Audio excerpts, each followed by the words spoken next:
In the very near future, the money in your pocket, or let's be real, on your phone, might come with a catch. A secret instruction. An invisible string attached that you never ever agreed to. We're being told this story that a cashless world is all about convenience and progress, right? Sleek, frictionless transactions. But what if it's also a story about control? What if the digital wallet we're being sold as the future is actually a Trojan horse? And look, this isn't some dystopian novel. This is the actual blueprint for the future of money. And to really get it, we have to start not in the future, but at a very specific moment, just a few years ago. It sounds like something straight out of science fiction, doesn't it? A plot from some cyberpunk thriller. But what if I told you this is not a hypothetical question? What if money with a built-in self-destruct switch has already been tested on a massive scale on millions of real people? I mean, this is a concept that challenges the very definition of ownership. For literally thousands of years, money has been a store of value, something you could save up, accumulate, and pass on. But if it can be programmed to just disappear, is it still truly yours? This one feature, just this one, changes everything we think we know about currency, about value, and about financial freedom. So our story begins right here, in Shenzhen. It's one of China's most futuristic megacities, often called the Silicon Valley of China. It's this sprawling metropolis of 17 million people, a total hub of tech innovation, which makes it the perfect laboratory for an experiment of this scale. In October 2020, the government announced a lottery, a big public giveaway that was framed as a celebration of the city's progress. And it seems simple enough, a chance to win free money. Nearly 2 million people signed up, all eager to get their share of the prize, completely unaware they were about to become pioneers in a brand new financial world. The total prize pool was 10 million digital yuan. That's about $1.5 million US dollars. But you have to understand, this was way more than just a marketing stunt. This was a massive, state-sponsored experiment disguised as a citywide party. The winners weren't just getting money, they were going to be the first citizens in a major global economy to use a revolutionary new kind of money, issued not by a regular commercial bank, but directly from the central bank itself, the People's Bank of China. And here it is. Here's the catch. The 50,000 winners got their 200 yuan, not as cash, not as a normal bank deposit, but in a special, government-designed digital wallet app. And with it came a set of rules you could not negotiate. They had to spend it all, at a network of over 3,000 specific stores, and they had to do it within a matter of weeks. They couldn't save it, they couldn't transfer it to their regular bank account, they couldn't hold on to it. If they didn't use it by the deadline, the money would simply vanish from their wallets. Poof! This wasn't just digital money, it was money with an expiration date, an instruction literally embedded in its code, use me or lose me. What those folks in Shenzhen experienced is the reality of what we call programmable money. This is the core feature, the killer app of many of these new central bank digital currencies, or CBDCs. It's an electronic form of government-issued currency that can literally be programmed with rules. A senior Chinese finance official at the time just called them programmable features. But what does that really mean?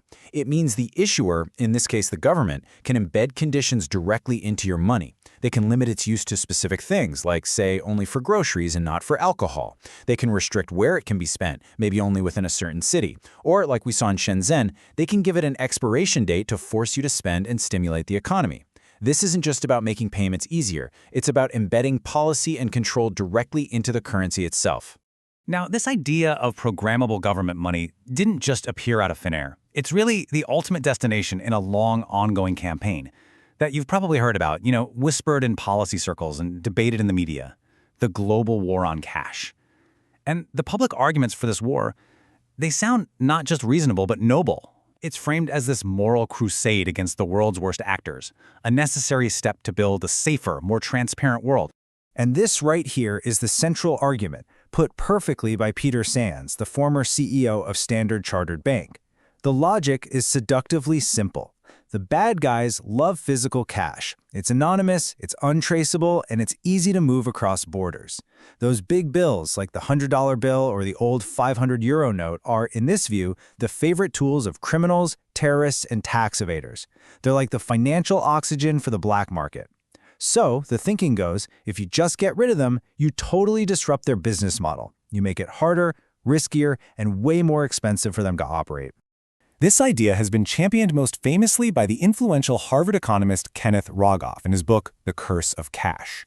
Rogoff's whole argument is that a huge portion of physical currency, especially those big bills, isn't circulating in the legit economy at all. It's not being used at your local coffee shop. No, he claims it's being hoarded in safes and suitcases, fueling this massive global underground economy of crime and tax evasion. He basically says that paper money is a major obstacle to modern monetary policy and the key thing that enables all this illegal activity. And the numbers they use to support this argument are just staggering. The United Nations estimates that global financial crime, we're talking money laundering, corruption, trafficking, adds up to over $2 trillion every single year. I mean, that's bigger than the entire economy of Canada or Brazil. It's this massive, dark river of illicit money flowing through the world, eroding institutions and funding atrocities. And proponents of a cashless world, they argue that physical cash isn't just part of this problem, it's the very boat that carries these funds. Now, when you break it down, the targets are things we all want to fight, right? Tax evasion that robs our schools and hospitals of funding, the drug trade that destroys entire communities, the absolute horror of human trafficking, the threat of terrorism, the cancer of corruption. All of these things are supposedly made easier by the existence of untraceable, high-value banknotes. The argument is really compelling. To make the world safer, we have to make money traceable. We have to end cash. And it sounds like a simple choice between good and evil. But is that the only reason we're being pushed toward a digital future? Or is there another, quieter revolution happening? Not in the halls of government, but in the architecture of our own minds. Okay, so let's move away from the moral crusade for a second and look at something more subtle, but maybe even more powerful. Beyond governments and central banks, you've got these colossal corporate forces, credit card companies, payment processors, tech giants that have a deep, vested financial interest in a cashless world. And their focus isn't on crime, it's on psychology. They are meticulously, piece by piece, engineering a world without friction, a world designed to make you spend more, often without you even realizing it. The key concept here is friction. Think about it. When you pay with physical cash, there's a natural, sensory friction to the whole process. You see the money in your wallet getting smaller. You feel the texture of the bills, the weight of the coins. You count them out, and you physically hand them over. It's a tangible act of giving something up. Well, digital payments are designed to eliminate every last drop of that friction. A tap, a click, a facial scan, the transaction becomes seamless, effortless, and almost invisible. It's designed to feel like nothing happened at all. Behavioral economists actually have a name for this psychological phenomenon. It's called the pain of paying. And groundbreaking research from academics like Dan Ariely over at Duke University has shown that when we part with physical money, our brains register a little sense of loss, a small but very real sting of pain. That pain is a feature, not a bug. It's a natural cognitive break that forces us to pause and really think about our purchases. Digital payments are engineered specifically to anesthetize that pain, to disconnect the act of getting something from the act of giving up value.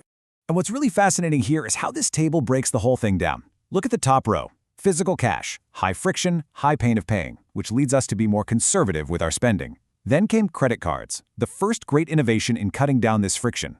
They brilliantly decouple the pleasure of buying from the pain of paying, which you don't feel until a sterile bill shows up weeks later. Mobile Tap to Pay takes it even further, reducing the friction to basically zero, making the transaction feel almost like a game, which encourages impulse buys.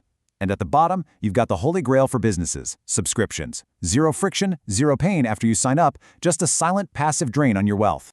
So the big question is, does this actually work? I mean, does removing friction truly make us spend more? Well, the data is shocking. A famous study run by professors at MIT found that people are willing to pay up to 100% more, for the exact same item when they use a credit card instead of cash. Double. That's not a rounding error. The absence of physical money, that lack of the pain of paying, literally changes our perception of value, and every new frictionless innovation is designed to widen that gap even further. So you've got these two powerful, parallel forces pushing us towards a cashless world. Governments that want to track illicit activity, and corporations that want to reduce the pain of paying to boost their bottom line. And it's presented to us as a win-win. But in this big rush towards a digital-only future, who gets forgotten? Who are the unseen casualties of this so-called progress? When we strip away the friction and add total surveillance, who gets left behind? It turns out, millions of people. A cashless society is not an inclusive society.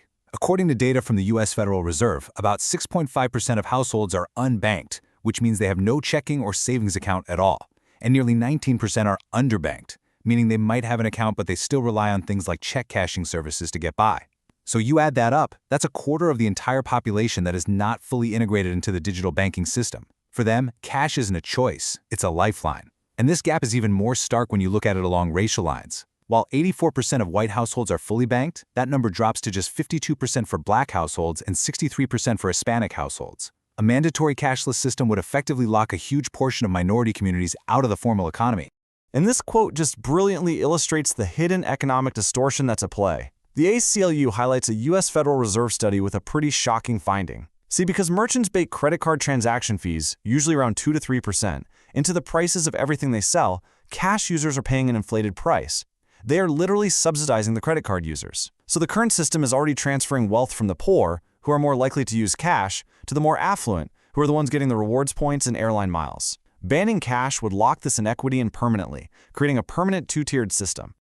But the casualties aren't just individuals. There's a much bigger systemic risk that affects every single one of us. Our entire economic system becomes more fragile.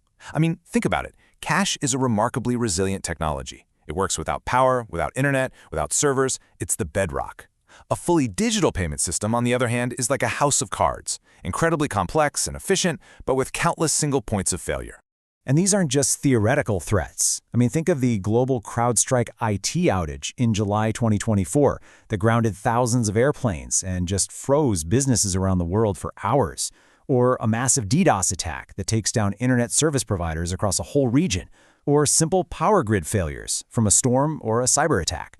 As the World Bank has pointed out, these centralized fast payment systems are incredibly attractive targets for cybercriminals and state-sponsored hackers.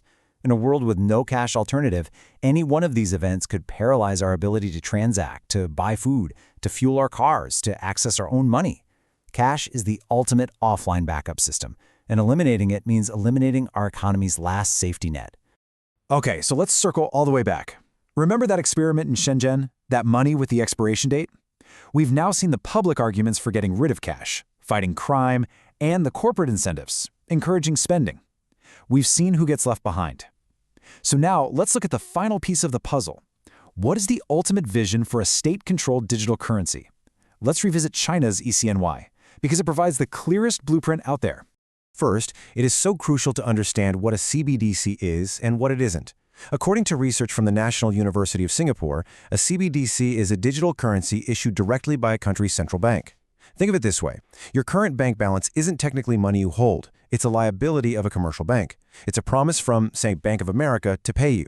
A CBDC is totally different. It's a direct claim on the government itself, the digital equivalent of a physical banknote. And it's also fundamentally different from private cryptocurrencies. And believe me, that difference is everything. And this right here is the most important distinction. Cryptocurrencies like Bitcoin are built on decentralized ledgers or blockchains. There is no central authority. Power is distributed across thousands of computers all over the world. No single person or group can change the rules or censor a transaction. A CBDC like China's ECNY is the absolute opposite. It runs on a centralized ledger, operated and controlled entirely by one entity, the People's Bank of China. All the power, all the data, all the control resides with the state. This isn't just some technical detail, it is a fundamental shift in the relationship between a citizen and their government.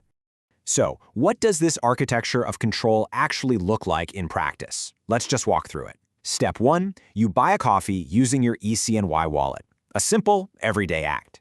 Step 2, that transaction isn't just between you and the coffee shop, it's recorded in real time on the government's central ledger.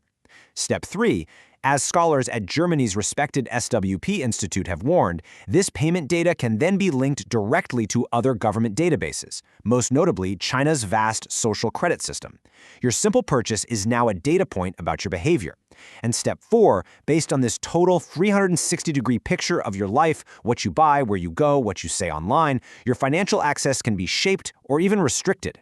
I mean, imagine being blocked from buying a train ticket because you posted a critical comment online, or having your interest rates adjusted based on your social score. With a programmable CBDC, this becomes technically trivial. It is the ultimate fusion of monetary policy and social control. Now, this vision of total surveillance and control can feel completely overwhelming, like it's this inevitable future just barreling down on us. But it's not. All over the world, there is a growing backlash. The push for a cashless society is being met with a powerful pushback to protect our right to choose. The future of your wallet is still very much in the balance. And this isn't a new fight. As you can see right here, Massachusetts banned cashless stores all the way back in 1978 to protect consumer choice. But the fight has intensified dramatically in recent years. In 2019, major cities like Philly and San Francisco passed laws forcing businesses to accept cash, specifically to make sure that all residents, especially the unbanked and elderly, could participate in the city's economic life. And just recently, a lawsuit was filed against the U.S. National Park Service for its policy of refusing cash at park entrances, arguing it denies access to millions of unbanked Americans, basically turning public lands into exclusive clubs for the digitally connected. And this resistance is global. In Australia, a cash-only week movement gained a ton of traction on social media to support local businesses and raise awareness. And in this fascinating, almost ironic twist, even the People's Bank of China, the very institution developing the world's most advanced CBDC, has fined major companies like Alibaba and Tencent for refusing to accept physical cash, citing the rights of the elderly and rural populations who still depend on it. So from city councils to national governments, people are defending cash not just as a payment method, but for what it represents: financial inclusion, resilience in a crisis, and a fundamental sphere of personal freedom and privacy. So we're left with a choice. The path to a cashless world is paved with the promise of convenience, a seamless, frictionless, efficient way to live. But as we've seen, it's a path that can also lead to exclusion, fragility, and just unprecedented levels of surveillance and control. The Trojan horse is at the gates, and it's promising gifts. So the final question isn't really about technology. It's about power. It's not about whether we can build this future, but whether we should. Convenience or control? Who gets to decide?